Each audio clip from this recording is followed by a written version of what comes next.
There is a new final rule for digital accessibility under Title II of the Americans with Disabilities Act. But how do you become compliant with this new rule?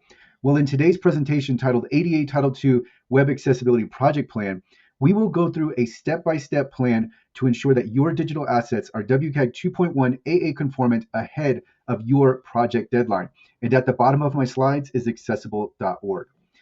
The objective today is to provide guidance on how to comply with the new ADA Title II Web Accessibility Rule, and we're going to do this with a step-by-step project plan starting right now.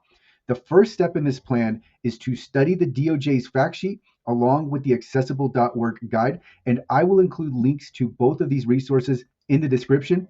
The key here is that you know what is required of you, the exceptions under this rule, and your compliance deadline. The next step is to form an accessibility committee. And this needs to be at least two people, but ideally more people that include different departments. So ideally, there's someone from IT, legal, and finance if those departments exist. But the more people that are aware of this project and what it involves, the better. And then you also want to appoint an accessibility coordinator who is going to head the project. Next, start WCAG 2.1 AA training immediately. And that is because knowledge of the web content accessibility guidelines is essential to this project and really permeates everything. And it helps us make more informed decisions so we can create a better accessibility policy, a better and more realistic timeline. And it will also help us with procuring different services. I highly recommend my WCAG course that is available at WCAGcourse.com. And I will include a link to the WCAG course in the description. Next, take inventory of your digital assets because we need to know what we need to make WCAG 2.1 AA conformant, and we need to prioritize when we need to work on these different assets because we can't make everything WCAG conformant at once. So we need to prioritize and we need to have an inventory list so that we can prioritize. So take inventory of your websites, your mobile apps, your web content, documents, and your different social media channels.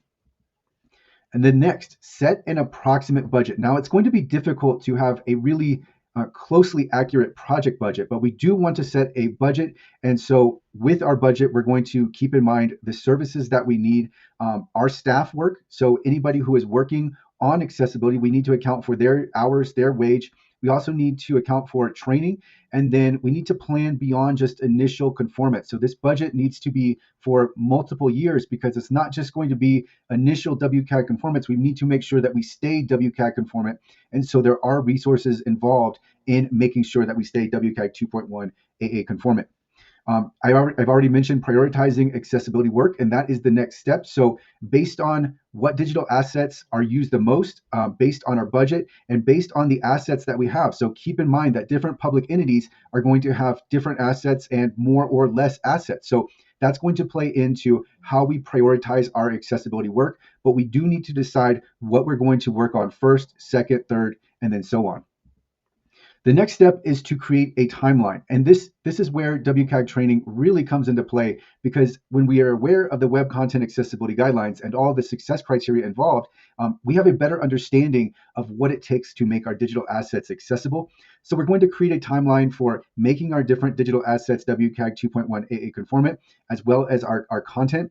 And we're going to run our timelines concurrent in some circumstances. So just think of if we have a service provider who is working on an audit for our website, and then they're going to conduct remediation. That can be ongoing while our internal team is also working on the accessibility of our content. So they can be working on closed captions, alt text descriptions, and different other accessibility considerations while the service provider is also working.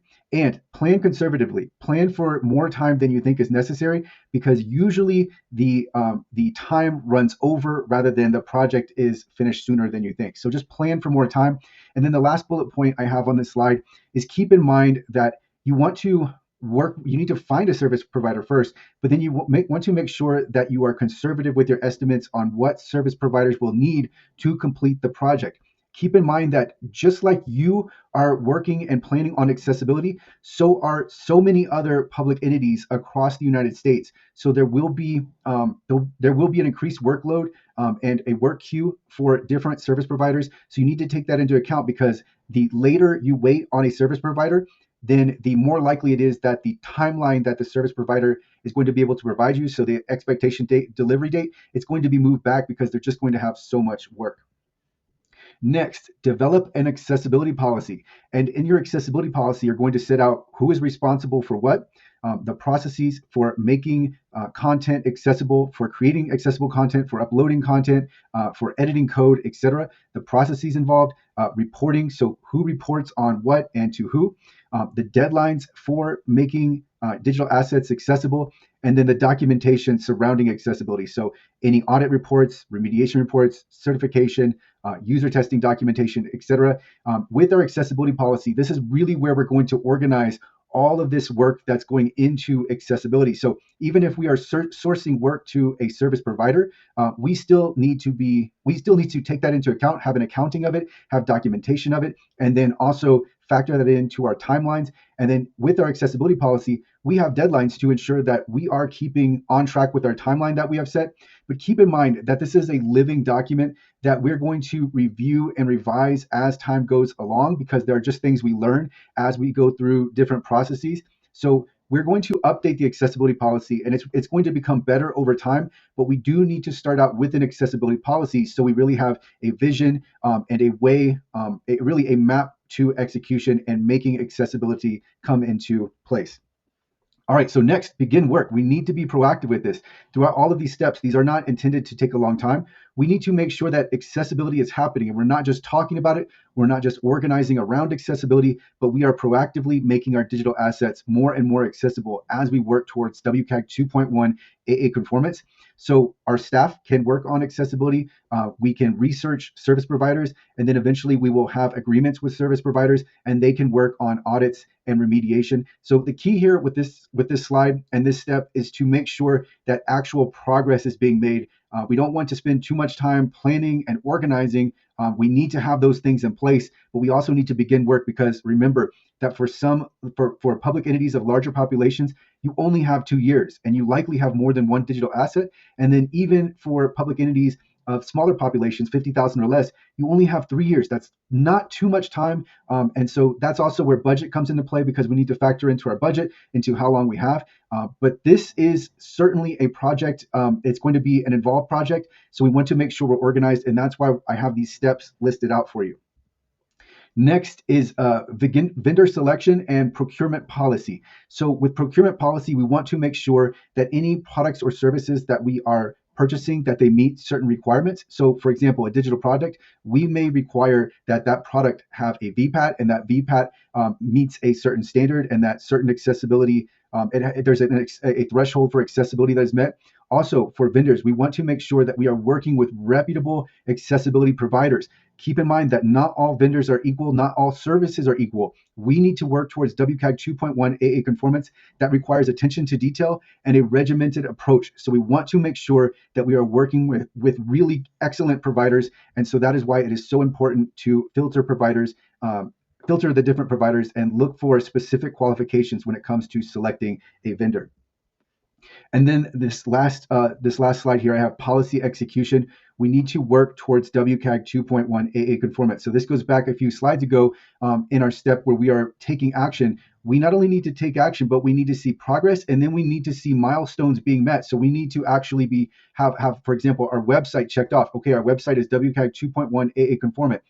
We need to see that the service work providers have begun work and they are hitting milestones, and we need to track progress and whether or not our deadlines are being met. Sometimes deadlines won't be met, but we need to do our best, as best as possible, to make sure that we are sticking to our timeline, because as the months start to roll by, you will notice that the time fit gets closer and closer, and it really starts to become, you have less comfort as the months roll on. So you want to make sure that your work is getting done early on versus waiting later, because if you wait later, there's a real chance that you will not make the compliance deadline. Also, track costs. Make sure that your costs aren't going over what you expect them to. And if they are going over what you expect them to, review what your initial estimates were and whether they were off, or whether you're purchasing services that aren't necessary, or even products that aren't necessary or really don't provide a lot of value in terms of helping you become WCAG 2.1 AA conformant. So on this note, as I've gone through these different steps and these different slides, note that I'm going to provide more videos specific to most of these slides where I talk about the different details involved. And one detail I want to cover now is that you have to keep in mind that there are a lot of vendors out there that want to sell you something that really won't help you when in actually making your websites WCAG 2.1 AA conformant. And the reason why not is because so many digital companies, they don't want to sell you manual services. What they want to sell you is software. So they want to be tech companies. They want to be known as SaaS companies because that increases their profit margins and their valuations, but it doesn't help you. So keep in mind, this is why I talked about training again on the web content accessibility guidelines, because as your team knows more about accessibility, they know more what they need from different vendors, and they'll be able to select a better service provider. So with all this said, execution, we must have this because we need to make our websites and our different digital assets WCAG 2.1 AA conformant. So it's not enough that we make progress, but that we are hitting our milestones and that eventually we are hitting our deadlines and we are able to check off different digital assets from our timeline. And so we're meeting our timeline and our deadlines. All right, and so on this next slide, I have continued training. And this is because accessibility doesn't stop once we make our website or our mobile app WCAG 2.1 AA conformant. We need to make sure that we are developing internal proficiency so that our internal team is really becoming mini experts in and of themselves, and we rely less and less upon third-party service providers, and accessibility becomes more a part of our process versus a disjointed part of our process where we are creating digital assets and then making them accessible. If we can integrate accessibility into our process, it's going to cost us less. We're going to source to less service providers, and we're going to save a lot of time.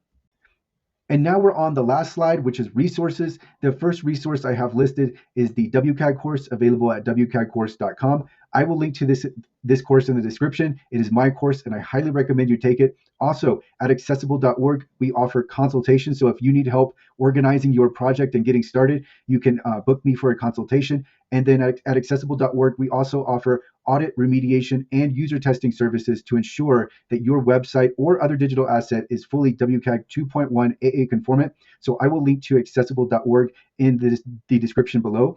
But before I go, I will be creating more videos on the different steps, many of the different steps in this presentation. So look out for those videos because I will explain, I will go into detail on many of the steps in this project plan.